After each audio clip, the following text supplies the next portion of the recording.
Could this color be the perfect backdrop for your home? I'm James the Color Guy. This, of course, is Color Quickie, where we take a color, break it down, and then build a color palette based around it. Let's talk about this paint color. I'll give you some trim colors for it, and overall, I'm just gonna give you a free color palette.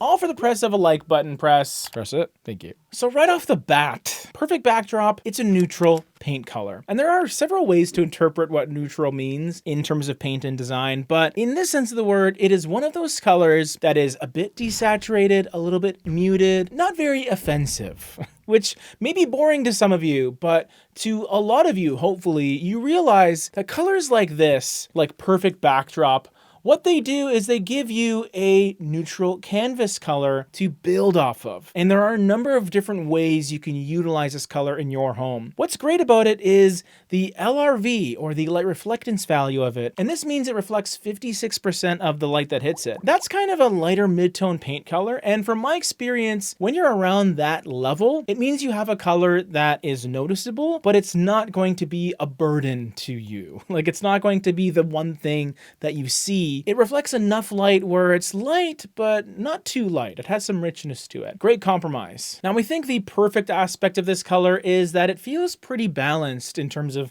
temperature. Some neutrals can be a bit more gray, others are more warm and beige leaning. This one does lean a little towards the warm side, and it is more beigey, but it has a bit of a gray aspect to kind of topify it. So it's warm without feeling overly so. It's not a fiery color. I find it's a nice combination of gray and beige, kind of graygy, with maybe a dash of brown as well to just sort of round it out. This could be a color you can use as the main anchoring color in a palette because it is pretty passive and it does have enough to it. It has enough depth where it's gonna feel substantial. Just make sure you test this color out before you commit to it in that respect, because you want to make sure it's gonna look right with everything you got going on. Now, in terms of trim colors, if you want baseboards that are nice and white, I would go with Bistro White. Not because it's the brightest white in the Valspar catalog, but because it is the white that I enjoy the best paired with perfect backdrop. It's kind of a similar thing. It starts as a white, and then there's a little bit of beige maybe added in, a touch of gray, maybe a dash of brown as well. Like it does feel a bit softened overall, but it still retains this crispness.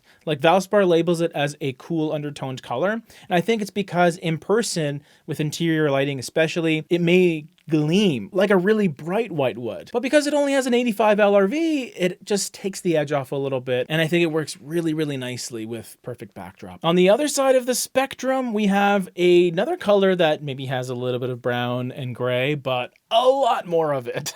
It's called Fired Earth. And this is a paint color with less than 4 on the light reflectance value scale, which means it is extremely dark.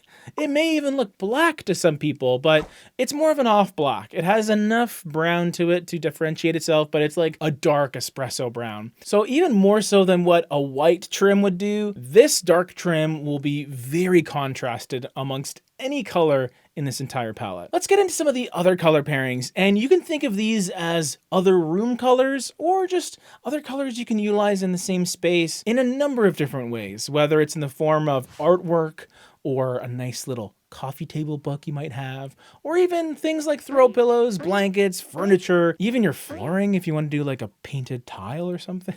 Probably not. Anyway, let's get into it. So the first one is Fuzzy Scruff. And this is another color that some people might find to be pretty neutral and passive, although this one has more of a yellow undertone, a little more of an orange dash in there too. It's sort of a vellum type of color.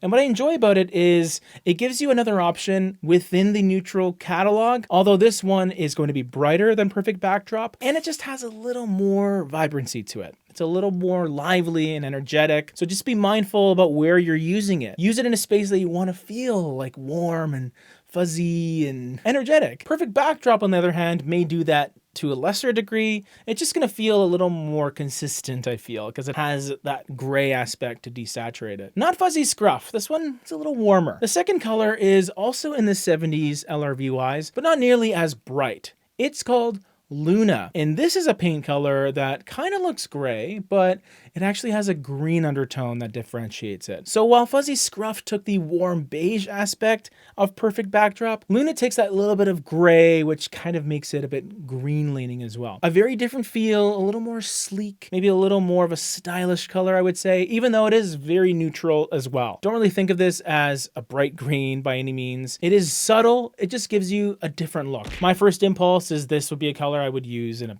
bathroom or a bedroom or just a chill zone. And then the other colors I might have in a living room or a family room or maybe even a kitchen. Like Fuzzy Scruff could be good because it's nice and lively and fun. Or when I'm having my morning coffee, it's going to be a great color to just wake me up a bit. Luna, on the other hand, you know, we're hanging out, we're winding down. The third color pairing takes things into a very different direction, very cool leaning, and this one kind of leans itself towards the purple side of things a little bit, even though it's called Blue Shock. And when you first look at it, yeah, you probably get a lot of blue, but there is that purple tinge to it, which we are seeing a lot more in terms of design trends as a whole. A lot of the navy blues of the past are becoming these more purpley, indigo, violet blues, and this is no exception. This is one of those colors.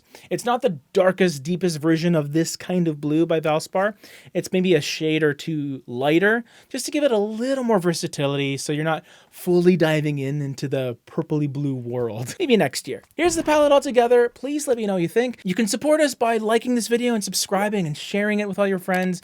But even more so, if you become a Patreon, you get those extra videos every week.